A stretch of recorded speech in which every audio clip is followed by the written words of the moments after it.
Je vais parler de 3 points. D'abord, un certain nombre de faits et de tendances qui montrent que la démocratie, non seulement en France, mais en fait dans le monde entier, et aujourd'hui s'affaiblit. Le deuxième point, ça sera, mais est-ce que vraiment c'est un sujet important? Pourquoi est-ce qu'il faut s'en préoccuper?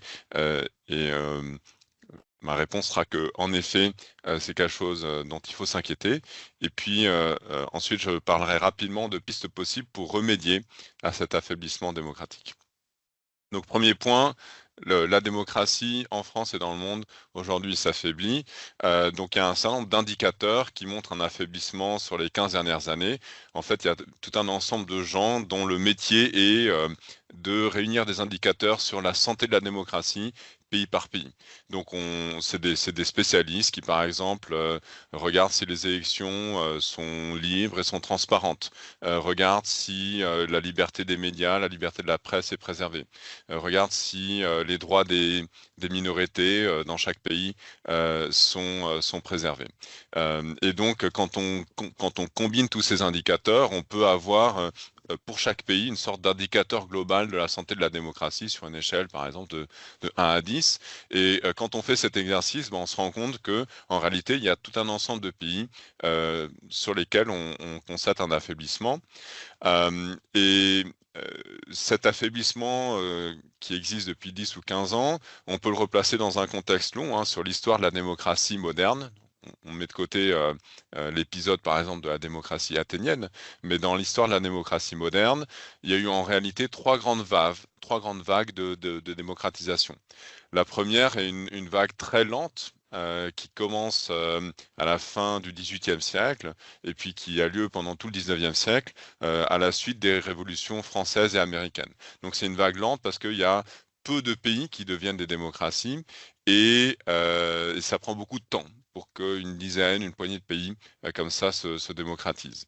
Et cette vague prend fin en 1922 lorsque Mussolini prend le pouvoir en Italie, puis ensuite Hitler prend le pouvoir en Allemagne. Et donc là, quand on compte le nombre de pays qui sont des démocraties, eh bien ce nombre recule au début du XXe siècle. Ensuite, il y a une seconde vague après la Deuxième Guerre mondiale, et cette vague, avec un nombre croissant de pays qui deviennent des démocraties, est alimentée par le fait que d'anciennes colonies deviennent des démocraties lorsqu'elles prennent leur indépendance. Mais cette seconde vague, donc qui est plus rapide, elle-même prend fin avec de nouveau un reflux dans les années 60, alors que un grand nombre de ces nouveaux pays qui ont pris leur indépendance et qui étaient devenus des démocraties plongent dans la dictature. Et puis il y a une troisième vague après 1970 qui est alimenté cette fois par le fait que un certain nombre de pays catholiques comme le Portugal, l'Espagne, l'Amérique latine deviennent des démocraties après que le Vatican, donc après que le pape commence à soutenir cette forme de régime de façon explicite. Le deuxième facteur qui alimente cette troisième vague, c'est la chute du mur de Berlin, la chute de l'Union soviétique et le fait qu'un grand nombre d'anciens pays du bloc de l'Est deviennent des démocraties. Et donc la question c'est est-ce qu'aujourd'hui, comme après les deux premières vagues, en fait on assiste pas à un reflux de cette troisième vague. Et les chiffres semblent suggérer que en effet c'est le cas.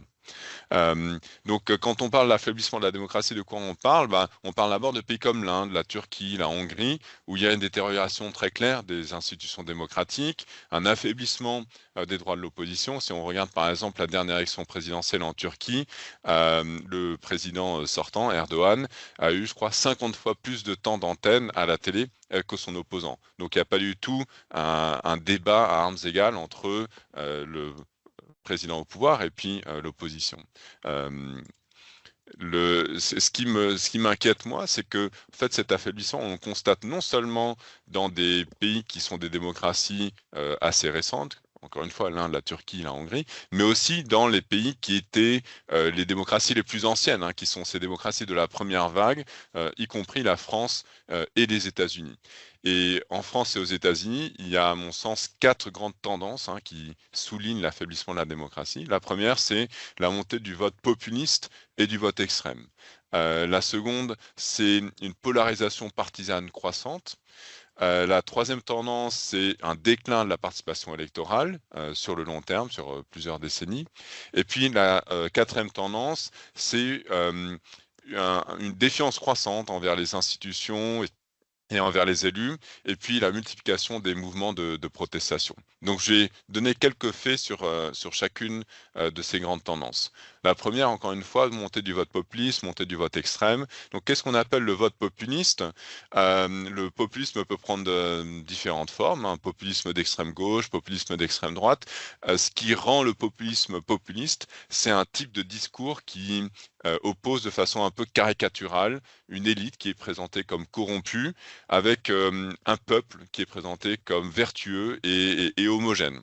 Et donc, dans le discours populiste, comme ça, on pointe du doigt l'élite corrompue et on souligne le fait que l'élite corrompue empêche le peuple d'accéder à ce qui lui revient et souvent l'élite le fait en s'alliant avec un ennemi qui peut être très souvent un ennemi extérieur. Donc quand vous êtes un pays assez pauvre, un parti populiste va pointer du doigt les multinationales étrangères en disant regardez l'élite politique de notre pays est en situation de corruption avec ces entreprises étrangères. Lorsque vous êtes dans un pays plus riche comme la France ou les États-Unis, l'ennemi qu'on pointe du doigt est un ennemi intérieur, c'est l'immigré qui arrive dans notre pays et qui menace, qui menace le peuple, qui prend au peuple ce qui devrait lui revenir. Et donc, on constate aujourd'hui la montée du populisme dans un grand nombre de pays, pas seulement la France, les États-Unis, mais aussi en Allemagne, avec par exemple l'AfD sur les dernières élections, en Italie, où on a Giorgia Meloni, qui est une présidente d'extrême droite au pouvoir. Et donc, le fait qu'on on constate cette montée du populisme dans un grand nombre de pays suggère que les causes ne sont pas des causes qui sont spécifiques à chacun des pays, mais qu'il y a des causes, au contraire, communes. Une cause qui est manifeste, ou en tout cas une explication possible, c'est la mondialisation. Pourquoi? Parce que la mondialisation, bah, évidemment, elle touche le monde entier. Et pourquoi est-ce que la mondialisation peut donner lieu à une montée du populisme? Eh bien, c'est parce que la mondialisation profite à certains. Je ne sais pas ceux ou celles d'entre vous, par exemple, qui ont eu l'occasion ou qui auront l'occasion d'habiter dans un autre pays en Europe ou d'étudier en tout cas dans un autre pays en Europe. Et puis, la mondialisation crée aussi des perdants. Les perdants, c'est quoi? Bah, c'est quelqu'un qui travaille dans une entreprise et qui perd son emploi parce que cette entreprise est délocalisée dans un pays comme la Chine, par exemple, où la main-d'œuvre est moins chère. Donc ça, c'est une conséquence de la mondialisation. On peut délocaliser l'entreprise parce qu'on va pouvoir importer ensuite ce qui est produit en Chine, et on peut importer ce qui est produit en Chine parce que on est dans un système d'échange global avec des barrières douanières assez faibles. Donc cette mondialisation qui génère des perdants, bien évidemment, les perdants ensuite se tournent vers des candidats populistes. La mondialisation réduit aussi l'ensemble des politiques qui sont disponibles pour remédier aux demandes des gens dont le niveau de vie peut avoir baissé en raison du chômage ou en raison d'une baisse de salaire. Pourquoi? Parce que quand vous êtes dans un contexte mondialisé, eh bien chaque pays est en permanence en concurrence avec d'autres pays. Donc la France, par exemple, quand elle doit choisir ses politiques publiques, elle doit se demander, tiens, mais est-ce que, par exemple, si je monte le salaire minimum, est-ce que ça va pas me mettre en situation de concurrence défavorable par rapport à l'Espagne ou par rapport au Portugal, lorsqu'on cherche à attirer, par exemple, un constructeur automobile américain qui se demande s'il va mettre en place une usine en France ou dans un autre pays. Donc on est en concurrence comme ça, et ça restreint le domaine des politiques possibles qu'on peut utiliser pour remédier aux insatisfactions.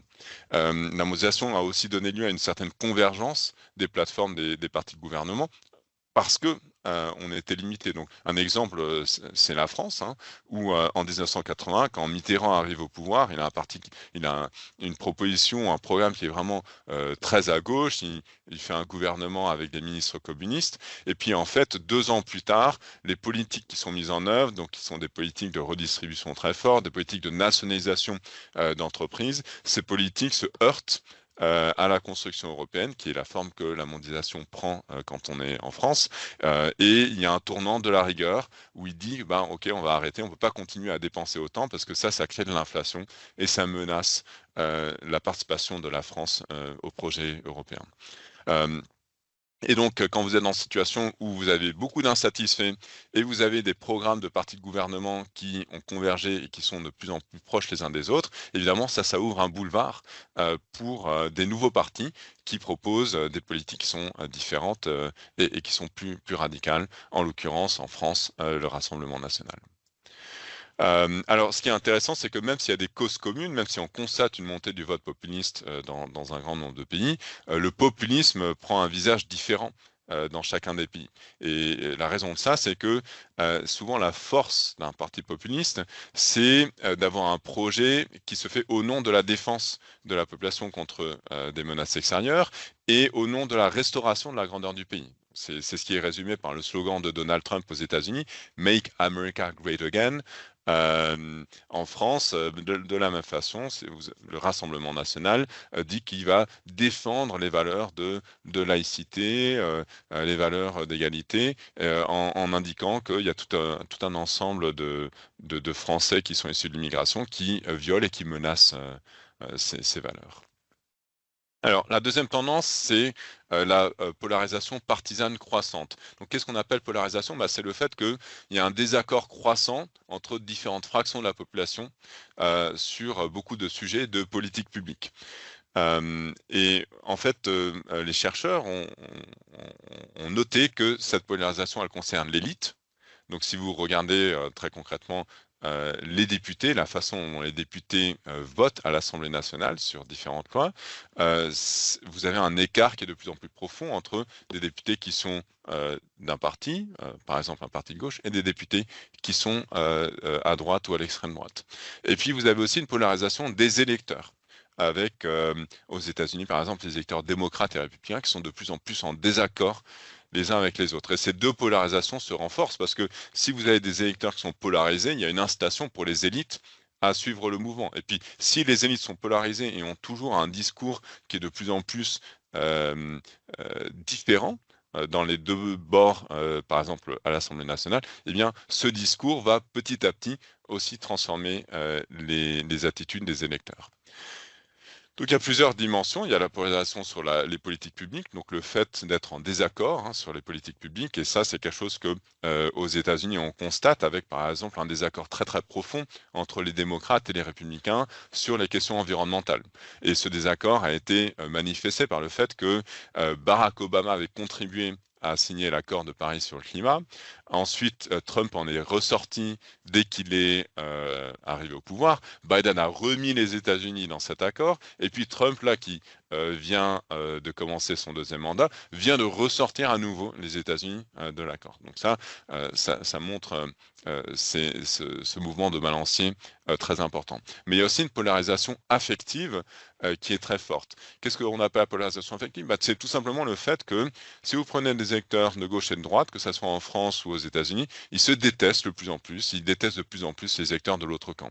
Et il y a des questions assez amusantes qui sont posées depuis plusieurs décennies dans des enquêtes, comme par exemple, comment est-ce que vous réagiriez si votre fils ou votre fille épousait quelqu'un de l'autre camp? Et dans les années 60 ou 70, la plus grande partie des répondants disaient: «Écoutez, franchement, ça serait le cadet de mes soucis». Alors qu'aujourd'hui, vous avez un grand nombre de répondants qui disent: «Bah, quand même, ça c'est quelque chose qui me dérangerait, qui me ferait beaucoup de peine, hein, de savoir que, je suis de gauche et de savoir que mon enfant, épouse quelqu'un qui est de droite». Alors ça, c'est des données, sur les États-Unis où vous voyez, donc vous avez ici sur l'axe vertical le temps. Donc vous avez différents congrès, hein, à partir des années 1970 jusqu'à aujourd'hui, 2022. On n'a pas encore les données pour 2023-2024. Et ce que vous pouvez constater, c'est que les démocrates, hein, qui sont à gauche aux États-Unis, les députés, les sénateurs démocrates, bah, sont toujours votent à gauche, hein, quand on regarde la façon dont ils votent sur différents projets de loi. Et puis les républicains votent à droite, mais ils se sont de plus en plus déportés vers la droite. Donc il y a eu un creusement de la façon dont les députés votent dans ce qui est l'équivalent de l'Assemblée nationale américaine, donc à la Chambre des représentants et au Sénat. Ça, c'est pour le Sénat, et ça, c'est pour la Chambre.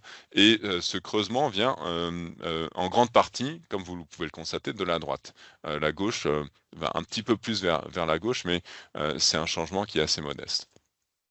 Si maintenant on regarde ce qui se passe pour les électeurs, ici vous avez, des courbes qui montrent la distribution des préférences des électeurs. Donc vous avez les gens qui se disent démocrates en bleu et puis les gens qui se disent républicains en droite. Donc en rouge pardon et donc, on dès 1994, sans grande surprise, les électeurs républicains sont un peu plus à droite que les électeurs, démocrates.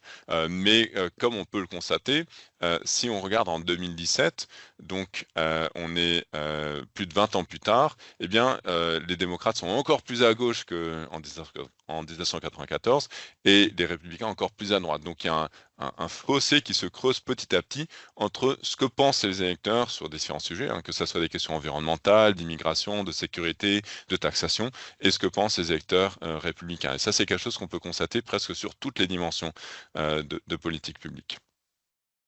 Ça, c'est pour la polarisation affective. Donc, c'est une question où on demande aux électeurs, hem, sur une échelle de 1 à 10, quels sont vos sentiments à l'endroit des lecteurs de votre camp ou à l'endroit des lecteurs de l'autre camp?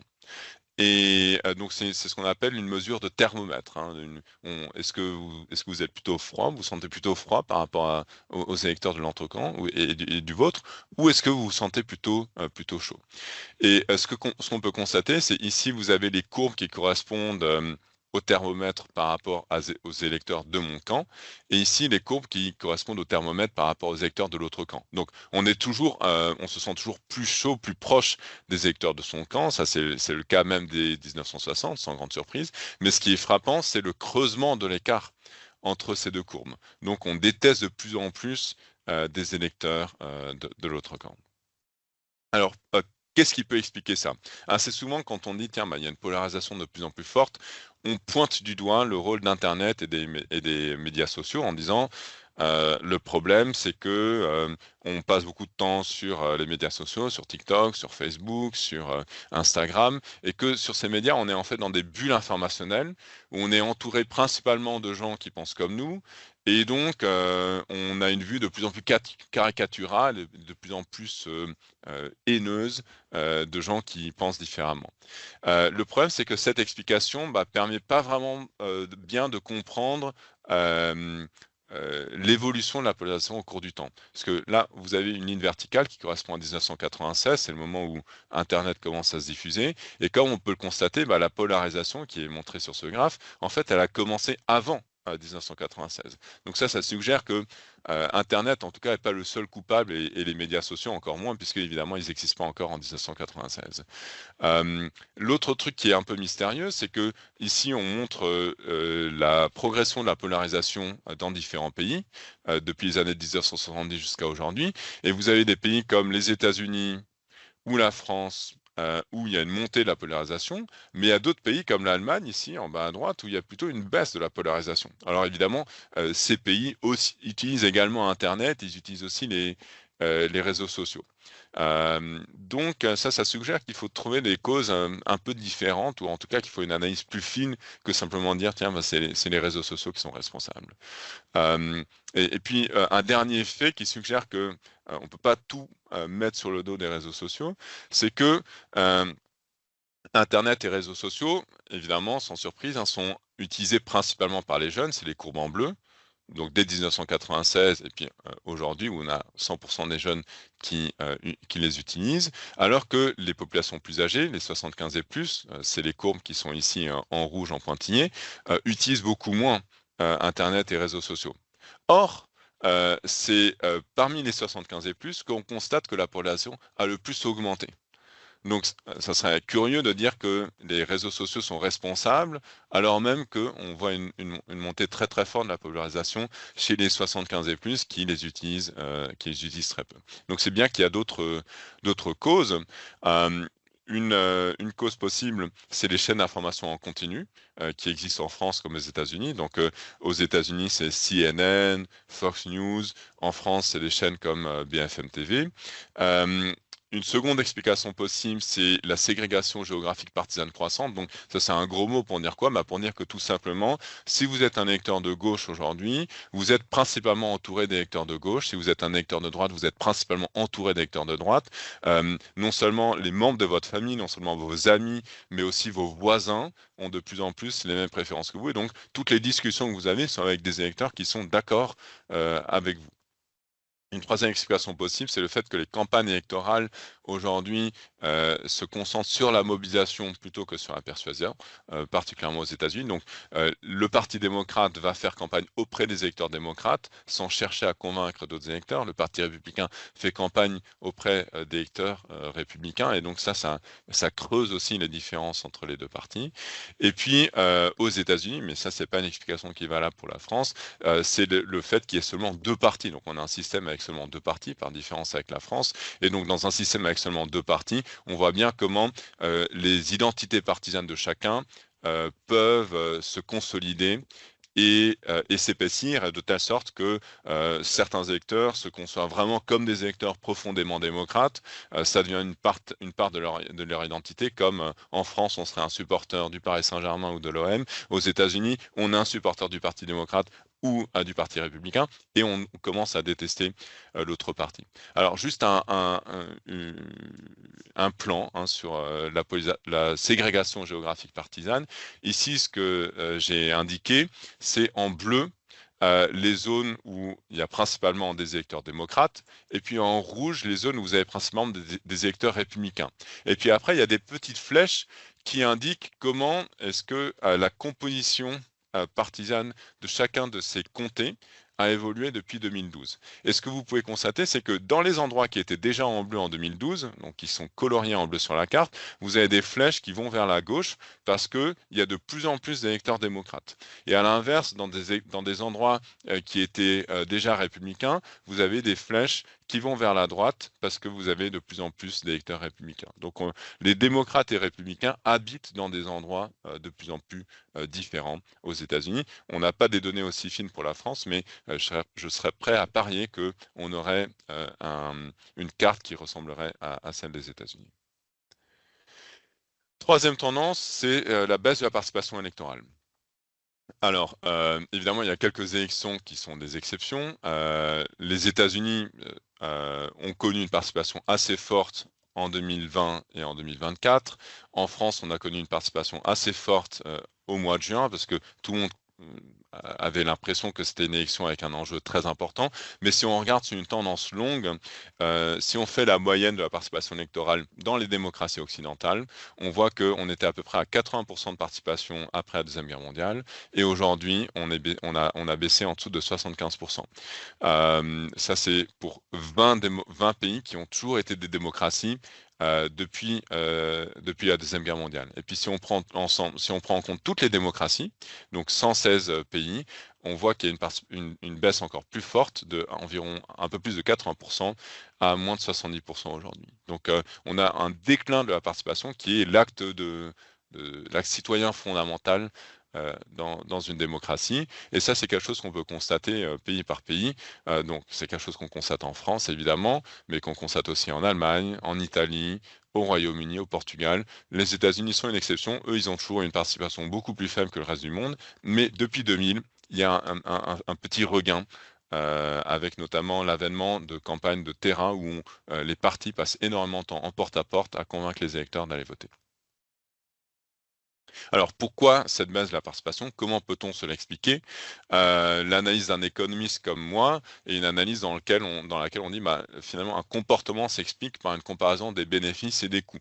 Donc si les gens s'abstiennent, c'est soit que le coût doit être trop élevé, le coût du vote, soit que le bénéfice perçu est trop faible. Alors c'est quoi le coût du vote? C'est évidemment pas un coût monétaire. Hein.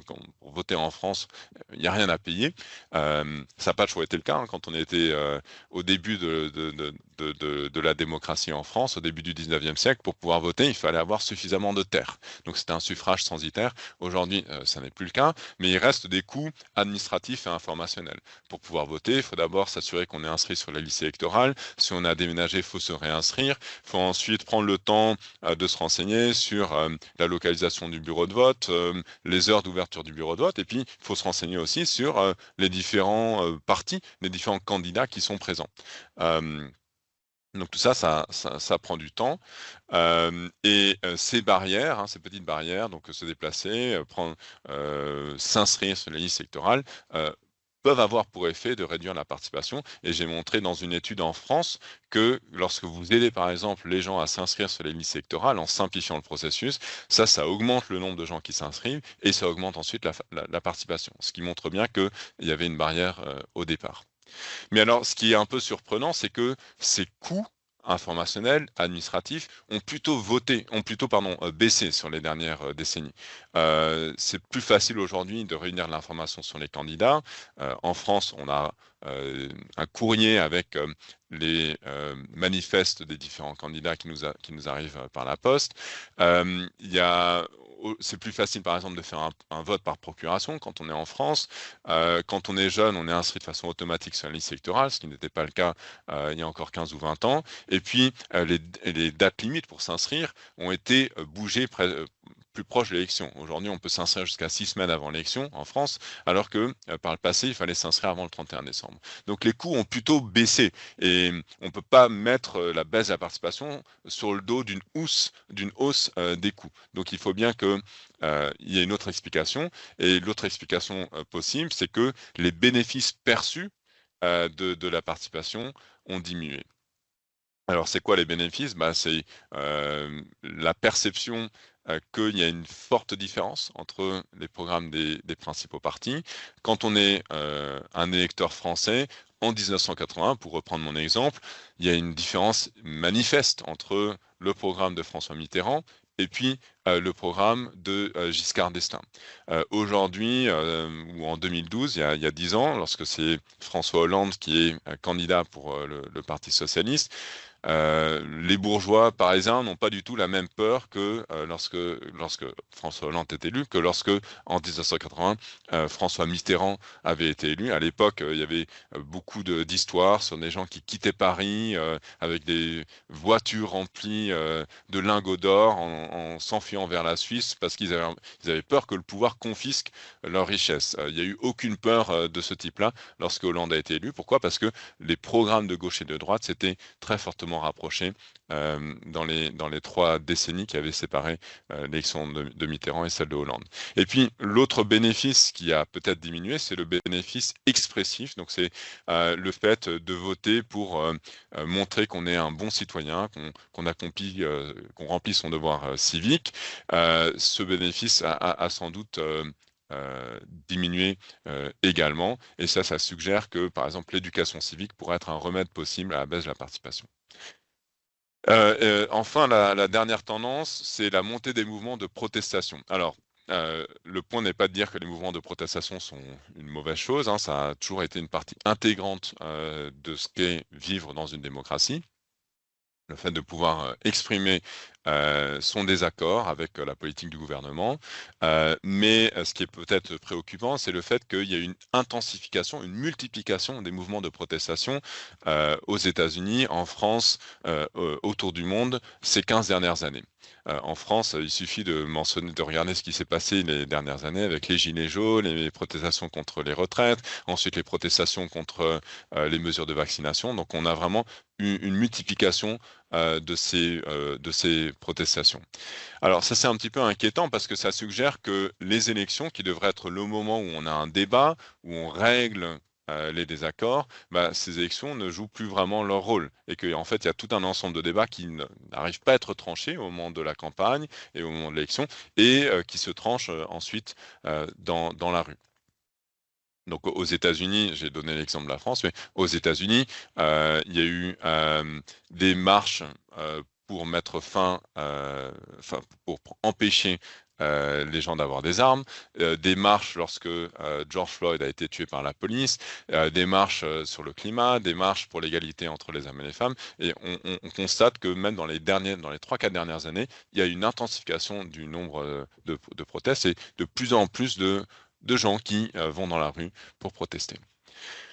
Ici, c'est un graphe qui est assez saisissant sur le nombre de manifestations anti-gouvernement et on voit qu'il y avait eu une baisse tendancielle. Donc, il y a eu un nombre important de manifestations dans les années 60, à la fin des années 60, comme on le sait en France par exemple avec mai 68. Et puis, il y avait une baisse de ce nombre de manifestations et il y a eu une hausse spectaculaire aux États-Unis, en Grande-Bretagne, en France, en Italie, en Espagne, hein, c'est les pays qui sont représentés là-dessus, à partir de 2010. Alors, qu'est-ce qui peut expliquer ça? Donc là, peut-être que les médias sociaux, les réseaux sociaux ont un rôle plus important. Pourquoi? Parce qu'ils facilitent la coordination des gens qui sont insatisfaits. Aujourd'hui, on n'a plus besoin qu'un syndicat ou un parti politique appelle tout le monde à aller dans la rue. On peut se coordonner sur les réseaux sociaux et c'est ce qui s'était passé, par exemple, pour les Gilets jaunes. Et puis une autre cause, c'est la diffusion entre pays. Je ne sais pas si vous vous souvenez, mais à l'époque des gilets jaunes, il y a eu ensuite quelques pays limitrophes de la France, la Belgique et cetera, qui ont repris même le gilet jaune comme, vêtement pour aller manifester. Quand on regarde ce qui se passe aux États-Unis, tiens, on dit: «Ah tiens, ils ont fait, comme ça, il y a eu tel et tel mouvement, sur les campus, bah, nous on devrait faire la même chose». Donc, il y a une diffusion des pratiques entre pays. Alors, pourquoi et faut-il se préoccuper de ces tendances? Donc montée du vote populiste, et du vote extrême, la défiance envers les élus, les mouvements de protestation, la baisse de la participation. Est-ce qu'il faut se préoccuper du fait que la démocratie soit en péril et soit en recul en France et dans le reste du monde? Donc, ma réponse est oui. D'abord parce que la démocratie est un bon système politique. Et quand je dis ça, c'est pas, j'exprime pas, mes propres préférences, mes propres valeurs, en tout cas pas seulement. Hem, la démocratie est un bon système politique, non seulement du point de vue politique, mais aussi du point de vue de ses effets sur la santé, économique et sociale d'un pays. Hem alors ça, c'est quelque chose que, les chefs d'entreprise vous diront. Donc il y a par exemple en 2022, il y a eu une enquête qui a été faite, auprès des chefs d'entreprise et on leur demandait quel est, le défi principal auquel votre entreprise est confrontée. Et la réponse, pour un très grand nombre d'entre eux, c'était l'instabilité politique et gouvernementale. Lorsque vous êtes dans une situation d'instabilité politique et gouvernementale, vous avez un risque politique très fort pour une entreprise. Un exemple, c'est les questions environnementales aux États-Unis. Les mouvements de balancier très forts qui ont lieu avec, une entrée, puis une sortie de l'accord de Paris, puis on ressort, puis on re-rentre, et puis les politiques environnementales, qui sont adossées à ces mouvements de va-et-vient. Ces politiques qui changent énormément tous les 4 ans, selon que c'est un président républicain ou démocrate qui est au pouvoir. Ça crée une instabilité très forte parce que si vous êtes par exemple une entreprise qui est dans l'éolien ou dans les panneaux solaires, vous ne savez pas si vous pourrez compter sur des aides gouvernementales, 4 ans plus tard. Et puis, au-delà de ces impacts, sur les décisions que les entreprises doivent prendre, il y a un impact, fort sur la croissance économique. Les économistes se sont penchés sur cette question depuis longtemps et le consensus aujourd'hui, c'est que la démocratie permet d'augmenter la croissance, par différence avec des régimes qui sont plus autocratiques. J'ai moi-même travaillé sur cette question, en me disant: «Tiens, je vais m'intéresser, pas seulement à la démocratie dans son ensemble, mais à un élément très important de la démocratie, qui est le fait d'avoir, des transitions électorales». Donc, des alternances, au sommet, du pouvoir entre des partis de gauche et des partis de droite. Ça, c'est un élément important d'une démocratie parce que quand vous vivez dans une autocratie, bah, peut-être que le pouvoir organise des élections, mais il se trouve qu'il a tendance à toujours les remporter. C'est ce qui se passe en Russie, par exemple. Dans une démocratie, les élections sont libres, les élections permettent à l'opposition de faire campagne, et vous avez des transitions de temps à autre où le parti qui était au pouvoir perd l'élection, et c'est un autre parti qui prend le pouvoir. Alors, donc cette composante d'une démocratie qui évidemment tomberait, hein, si on sortait de la démocratie et si on plongeait dans la dictature, cette composante, a des bénéfices potentiels, qui sont la possibilité d'élire un leader, qui est meilleur que l'ancien, qui est, la possibilité d'éviter la fatigue du pouvoir, hein, qui est un concept, hem pour lequel on prend souvent pour exemple le second mandat de François Mitterrand et puis le dernier mandat d'Helmut Kohl, qui sont des moments où vous avez des présidents et puis des chanceliers, respectivement qui sont fatigués, qui mettent en œuvre moins de réformes. Avoir une transition électorale permet d'éviter, cette érosion. Mais il y a aussi des, faiblesses potentielles, intrinsèques à ces transitions, de pouvoir, à ces alternances et donc à la démocratie. Le fait qu'à chaque fois que vous avez une transition, vous perdez de l'expérience politique, puisque vous perdez toute l'expérience qui avait été accumulée par le président ou le premier ministre sortant. Ça peut créer une instabilité du personnel si, le nouvel arrivant remplace par exemple tous les chefs d'administration et puis même, un grand nombre de personnes dans les administrations, ce qui est ce que, Trump est en train de faire aux États-Unis. Et puis ça peut créer une incertitude politique puisque vous savez jamais, quelles seront les politiques mises en œuvre demain. Alors que si vous avez au contraire un dictateur, vous pouvez compter sur le fait que, il continuera à mettre en œuvre les mêmes politiques, qu'aujourd'hui. Ou si vous êtes en Chine, vous pouvez compter sur le fait que Xi Jinping va pas faire un virage à 90 degrés sur ces politiques. Donc c'est un peu une question ouverte de savoir si cette composante de la démocratie est une composante qui est plutôt favorable et qui permet à un pays d'avoir une bonne performance ou si au contraire c'est quelque chose qui affaiblit la performance d'un pays. Donc on s'est penché sur cette question avec deux collègues et ce qu'on a fait c'est qu'en fait on a collecté les résultats de toutes les élections dans le monde entier depuis 1945. Et la première chose qu'on a constatée, c'est qu'il y a aujourd'hui beaucoup plus de transitions électorales, donc il y a beaucoup plus d'élections où le parti au pouvoir perd et il est remplacé. C'est à peu près le cas dans 40% des élections qu'en 1945, où il y avait seulement 20% des élections où le parti au pouvoir perdait, et dans quasiment 80% des élections, le parti au pouvoir était systématiquement reconduit. Donc on a collecté ces données dans toutes les élections. Ça, c'est le nombre de points, le nombre d'élections qu'on a pays par pays. Et puis ici, c'est le nombre d'élections avec une transition électorale. Et donc la question qu'on s'est posée, c'est qu'est-ce qui se passe lorsque vous avez une transition électorale? Donc prenons une élection qui est assez serrée et comparons ce qui se passe lorsque le parti au pouvoir reste au pouvoir et ce qui se passe lorsque, au contraire, le parti au pouvoir perd l'élection. Et donc, ce qu'on a pu constater en faisant ce travail, c'est que dans les élections là, qui sont représentées à droite de mon graphique, c'est des élections où un nouveau parti remporte l'élection avec à quelques voix près. Ces élections ont une performance économique plus importante en ce qui concerne la croissance, le taux d'inflation, le taux de chômage, que les élections où, au contraire, le parti au pouvoir est resté en place et son concurrent a échoué, donc on est dans le négatif ici, a échoué à le remplacer.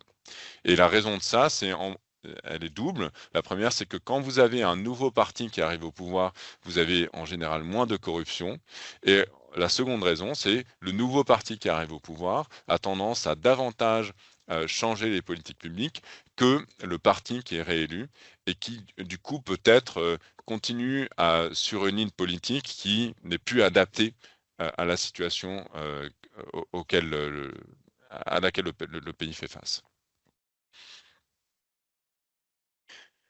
Donc l'affaiblissement des démocraties signifie un risque de tomber dans un régime autocratique et donc de perdre le bénéfice de ces transitions. L'affaiblissement de la démocratie rend la mise en œuvre de politiques publiques plus compliquée et menace l'activité. Euh, alors, il y a plusieurs aspects ici. Si vous avez une participation faible et une défiance forte envers les élus, ça rend la mise en œuvre de réformes très difficile parce que ça diminue la légitimité à mettre en œuvre des réformes. Si vous avez une polarisation entre les partis et les électeurs très forte, c'est difficile de trouver des compromis et ça donne lieu à des mouvements de balancier comme ceux que je mentionnais sur les sujets environnementaux. Et puis, vous avez ensuite évidemment un risque de crise politique, puisque si vous avez une victoire d'un candidat populiste qui attaque les idées de l'élite, il peut mettre en œuvre des politiques très hétérodoxes qui sont une menace pour le pays. Et ces crises politiques peuvent durer. C'est le cas par exemple au Chili en ce moment. Vous avez des mouvements de protestation qui, à l'octobre 2019, ont provoqué une chute du pouvoir en place, ont lancé un processus constitutionnel pour adopter une nouvelle constitution, et cette constitution n'a toujours pas été adoptée parce qu'il y a eu des projets qui ont été refusés par les électeurs. Et donc, si vous êtes une entreprise au Chili, ou si vous êtes un ménage au Chili, vous ne savez vraiment pas de quoi l'avenir sera fait parce qu'on ne sait même pas quelle sera la constitution qui existera demain. Alors j'arrive un peu au terme et on va avoir un temps d'échange, mais brièvement, qu'est-ce qu'on peut faire pour améliorer la situation si on s'accorde sur le fait que la démocratie aujourd'hui est en situation de faiblesse? Alors il y a des choses que le gouvernement peut faire. Sur la participation électorale, il peut réduire les obstacles à la participation encore davantage. Donc, par exemple, en France, on pourrait rendre, et on devrait rendre, comme c'est le cas dans beaucoup de pays, l'inscription automatique pour l'ensemble des électeurs. L'État a les données nécessaires pour faire ça. On pourrait réduire le nombre d'élections. C'est un peu un sport national en France. On va voter quasiment chaque année. Donc, on pourrait au contraire réduire le nombre des élections et organiser plusieurs élections le même jour pour réduire le coût du vote. On pourrait mobiliser davantage les électeurs en encourageant les campagnes de terrain.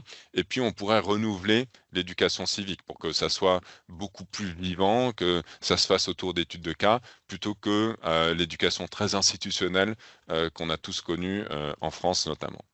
Et puis, il y a des choses que les entreprises, que les ONG, qu'en fait, chacun d'entre nous, on peut faire. Donc ça, c'est quelque chose à laquelle j'avais réfléchi dans un article pour la Harvard Business Review. N'importe quelle entreprise, n'importe quelle ONG, n'importe quelle organisation peut encourager ses membres, ses utilisateurs à aller voter. Aux États-Unis, c'est ce que des entreprises ont fait, donc c'est un pays où on vote en général le mardi, par différence avec la France où on vote le dimanche, et donc on vote en général un jour où les gens travaillent, et il y a des entreprises qui se sont engagées à donner du temps à leurs collaborateurs pour qu'ils puissent aller voter le jour de l'élection. Les entreprises, les organisations peuvent soutenir la mise en œuvre d'élections qui sont libres, qui sont transparentes. On peut chacun d'entre nous donner du temps pour, par exemple, être assesseur dans un bureau de vote, de telle sorte que beaucoup de bureaux de vote puissent être ouverts et que les gens n'aient pas à faire la queue pendant trop longtemps pour aller voter. On peut faciliter d'autres formes de participation. Donc, il y a aux États-Unis, par exemple, des entreprises et des réseaux sociaux qui ont encouragé les jeunes à devenir candidats. Pourquoi pas? Pourquoi se contenter d'aller voter? Pourquoi ne pas être candidat au moins sur des élections locales? Et puis, chacun d'entre nous, on peut contribuer à dépolariser dans ce contexte de polarisation très forte, de haine croissante entre des électeurs de bords différents. On peut au contraire faire l'effort de dépolariser notamment le lieu de travail ou le lieu où on étudie, qui est encore un endroit où on peut avoir des discussions et rencontrer des gens qui ont des avis différents du nôtre. Si nos amis, les membres de notre famille et puis nos voisins sont du même avis, peut-être que sur le lieu de travail, peut-être c'est le dernier bastion, on peut encore rencontrer des gens qui ont des avis différents, et donc on peut faire l'effort d'avoir des discussions, des débats avec des gens qui ont un avis différent du nôtre. Voilà, donc j'en ai fini pour la présentation, et j'ai hâte d'entendre vos questions et d'en discuter.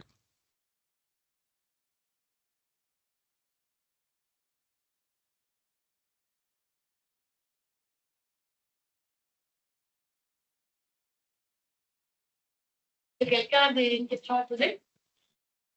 Une interrogation pour revenir sur une thématique?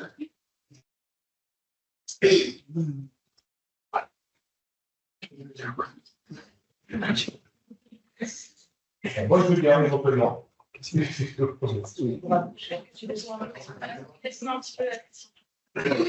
Florian.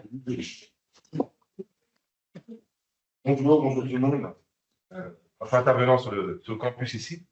Et moi, les questions que je me pose, c'est la méconnaissance aussi de la diversité, de l'interculturalité. J'ai aussi l'impression que, alors, sauf sur les campus, mais dans les entreprises ou parfois en extérieur, il y a moins d'échanges. On parle de polarisation. Il y a moins d'échanges, moins d'ouverture d'esprit, me semble-t-il, sur un certain nombre de sujets.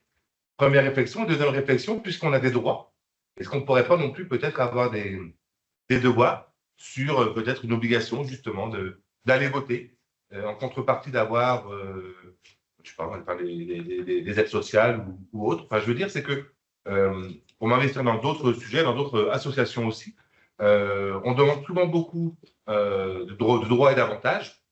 Il me semble, ce n'est qu'un avis, hein, évidemment très personnel, mais qu'on ne sollicite peut-être pas assez la responsabilité individuelle, me semble-t-il. Donc voilà, je lance un peu le pavé dans la mare, mais qu'en pensez-vous? Si quelqu'un d'autre veut échanger sur le sujet, pourquoi pas? Ouais, alors donc sur le premier point, je suis d'accord avec vous, hein, on a finalement assez peu d'échanges avec des gens qui ont un avis différent du nôtre.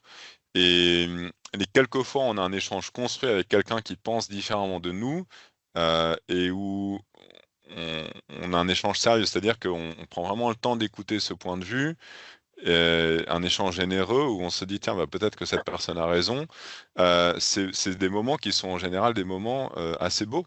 Et il me semble que, une des définitions de la démocratie, c'est pas seulement le fait qu'on va voter puis on compte les rapports de force, on compte les voix qui se portent sur chacun des candidats et sur chacun des partis, mais la démocratie est aussi un exercice délibératif dans lequel il y a de la discussion et dans lequel de temps à autre on peut changer d'avis. En principe, c'est aussi ça, vivre dans une démocratie. Et donc, si en effet on est d'accord sur le fait que ces échanges sont de plus en plus rares, la question c'est qu'est-ce qu'on peut faire? Alors, il y a des études qui ont montré que lorsque vous invitez, il y a par exemple en Allemagne, il y a des journaux qui ont dit: «Tiens, ben, on va, envoyer des invitations et puis on va inviter des électeurs de gauche et de droite à se parler». Des électeurs qui ne se connaissent pas, ni d'Ève ni d'Adam, et on va regarder ce qui se passe lorsque les électeurs se parlent. Et donc des chercheurs ont mesuré l'effet de ces discussions et ils se sont rendus compte que ça réduisait, de façon très forte, hein, la polarisation pour ces partisans. C'est-à-dire que, en fait, écouter quelqu'un qui a un avis différent du nôtre, exposer son point de vue, faisait qu'on avait une idée beaucoup moins caricaturale du point de vue de cette personne ensuite, et que les sentiments d'animosité qu'on pouvait avoir à l'endroit des lecteurs de ce type avant la discussion baissaient très fortement. Donc il y a des effets positifs, mais la question c'est comment est-ce qu'on peut multiplier cette forme d'échange. Et là, j'ai envie de dire que c'est un peu à chacun d'entre nous, hein, de faire cet effort. Quelque chose qu'on peut faire, hein, que chacun peut faire très facilement, c'est faire du porte-à-porte. Moi, j'ai fait beaucoup de porte-à-porte. Alors, c'était du porte-à-porte souvent en période de campagne électorale, c'était souvent avec un parti, mais ça avait pour effet que je rencontrais des gens qui avaient des avis différents. Et de la même façon que moi, j'essaie de persuader ces électeurs, j'apprenais aussi énormément de discussions avec ces électeurs.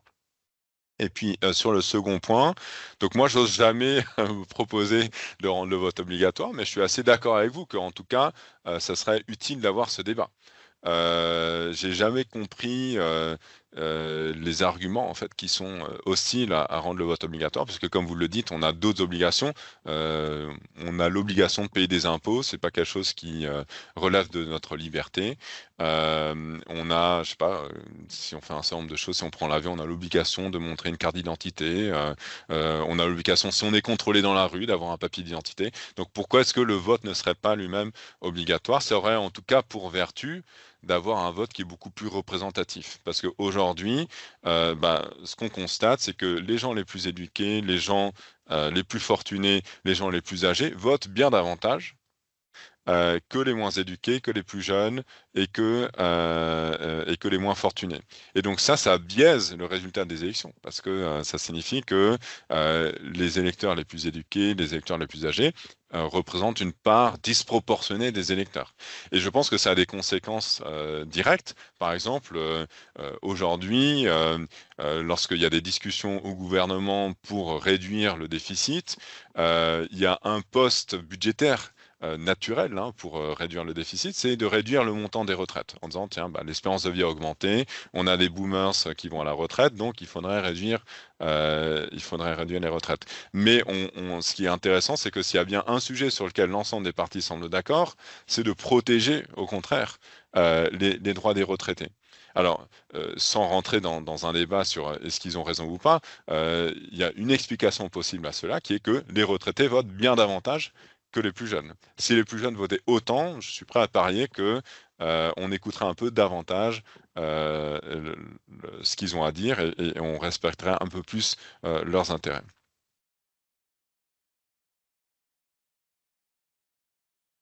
J'avais une question à propos. Oui, très bien. Alors, j'avais une question à propos donc, de la démocratie, puisque on part du principe, finalement, et vous l'avez dit vous-même, que le modèle démocratique dans lequel on est bon. Je ne dis pas que la démocratie est mauvaise, c'est pas ça du tout que je dis, mais il dit qu'il y a plusieurs modèles de démocratie.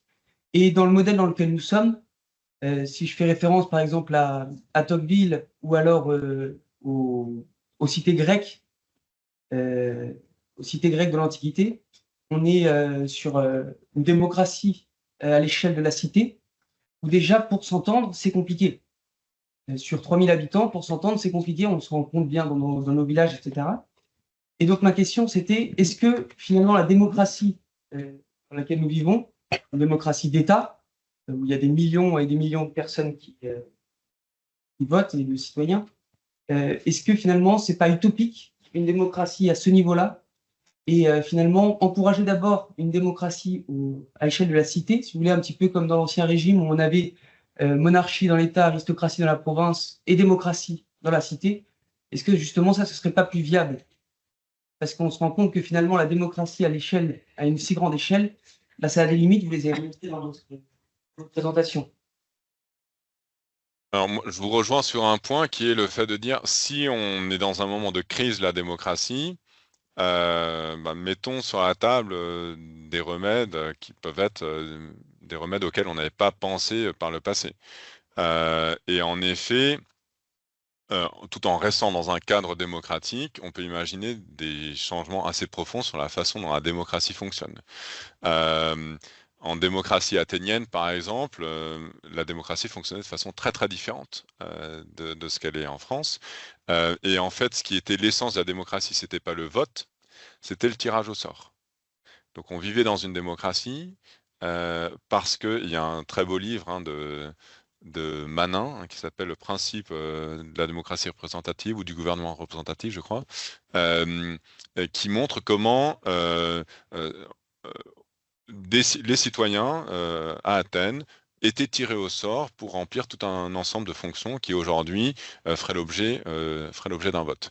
Et donc, ce qui faisait qu'on était dans une démocratie, c'était qu'il y avait une rotation des gens qui occupaient le pouvoir. Et on pourrait imaginer ça, par exemple, dans un conseil municipal, on pourrait imaginer que, au lieu d'élire les conseils municipaux, on a un tirage au sort, et puis des gens qui ne souhaitent pas s'en occuper disent écoutez, moi j'ai pas le temps, etc. Mais il y a une liste, voilà, de citoyens qui sont disponibles pour faire ce travail pendant 3 ou 4 ans. Donc ça serait une possibilité. On pourrait aussi imaginer le recours à davantage de démocratie directe. En Suisse, par exemple, la démocratie directe, notamment locale et au niveau local, est utilisée beaucoup plus qu'en France. Moi, je suis un peu sceptique sur la multiplication des référendums au niveau national parce que il me semble que le problème est que souvent, quand on a un référendum, les gens ne répondent pas à la question qu'on leur pose. En France, à chaque fois qu'on a eu un référendum, que ce soit le référendum sur la construction européenne ou un référendum qui a poussé De Gaulle à quitter le pouvoir, il y a toute une partie des électeurs qui, au lieu de voter à la question qu'on leur pose, votent pour ou contre la personne qui a posé la question. Donc ça, c'est une limite, en tout cas à considérer si on réfléchit à avoir davantage de démocratie directe et davantage de référendums, que ce soit des référendums proposés par les élus ou de référendums d'initiative populaire. Mais je pense qu'il y a d'autres réformes qu'on pourrait considérer. Par exemple, je suis personnellement assez favorable, donc non seulement à rendre le vote obligatoire, mais aussi à avoir un système de vote qui est basé sur la proportionnelle plutôt que le système actuel, parce que je crois que les résultats seraient plus transparents et ils reflèteraient davantage la distribution des préférences des électeurs que ça n'est le cas aujourd'hui. Merci.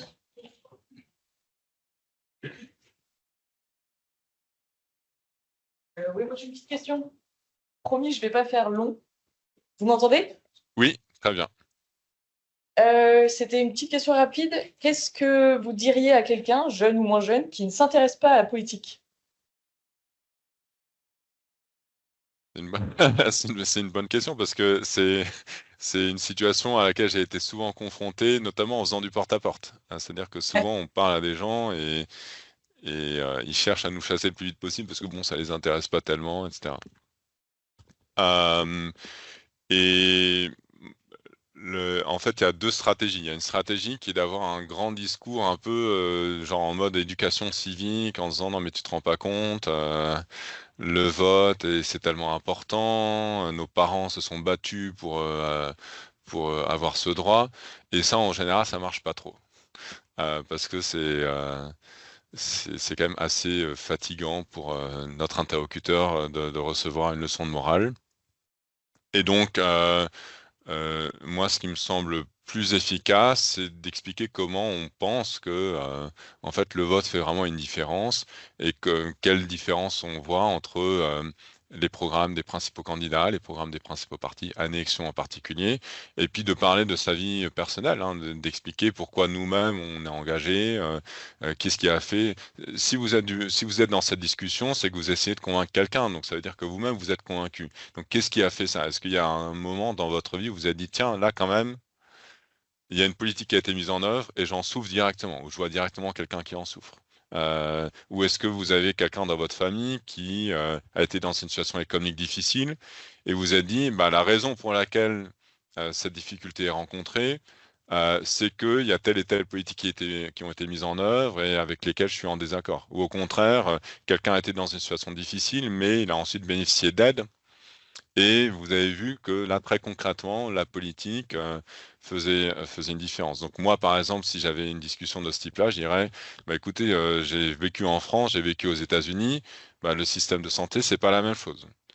Aux États-Unis, si vous n'avez pas une bonne assurance santé, si vous n'avez pas cotisé et que vous avez un problème grave, il y a des chances que l'ambulance, avant de vous prendre, vous demande quelle est votre carte de santé et si vous n'avez pas la bonne carte, qu'on vous laisse du côté sur le bord de la route. Donc ça, on voit ici que différents modèles de société qui sont à la fin décidés par le vote ont une influence directe sur la vie des gens. Donc, je pense qu'avoir des exemples concrets et puis expliquer pourquoi vous êtes convaincu que le vote et la politique comptent, c'est peut-être la meilleure méthode. Merci.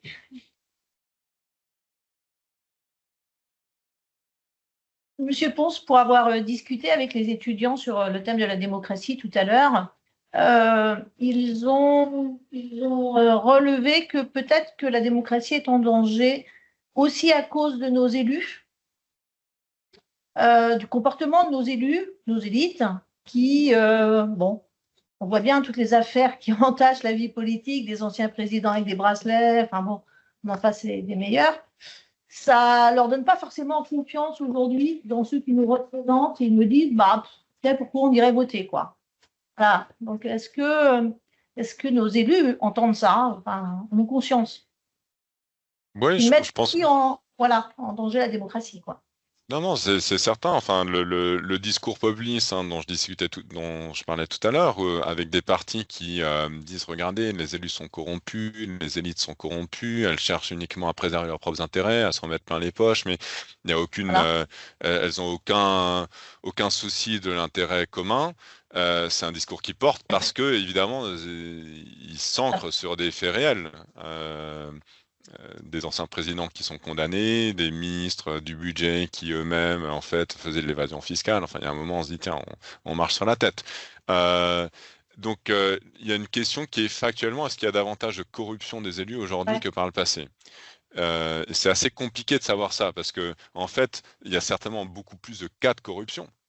Mais est-ce que c'est parce que les élus sont plus corrompus ou est-ce que c'est parce qu'on a une technologie, une méthode, des meilleures méthodes en fait, qui détectent davantage lorsqu'il y a des cas de corruption? Par exemple, aujourd'hui, il y a des procès qui sont intentés pour une mauvaise utilisation des aides au Parlement européen, mais en fait, on sait bien que ça a toujours été le cas, que simplement aujourd'hui, on est beaucoup plus ferme sur l'application de la loi. On sait que par exemple sur les financements de campagne, il y avait des écarts massifs qui étaient faits dans les années 1980-1990 à la mairie de Paris, etc.